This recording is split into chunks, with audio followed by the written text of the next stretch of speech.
Hey,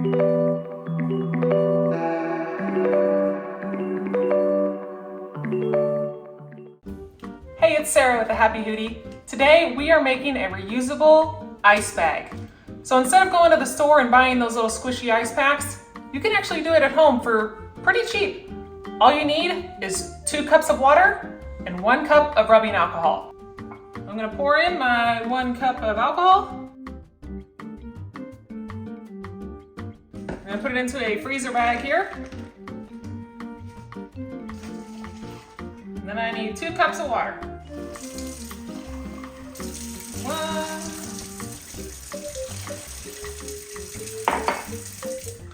1. Now I'm going to fold it over to where the air can get out. So we don't want a whole bunch of air in there. So we're gonna fold it and then seal it. And then I'm gonna shove it in the freezer.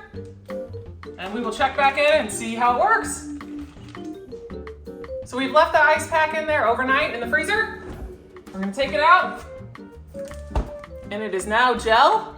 So it will wrap around your hand, your leg, whatever you wanna use it on.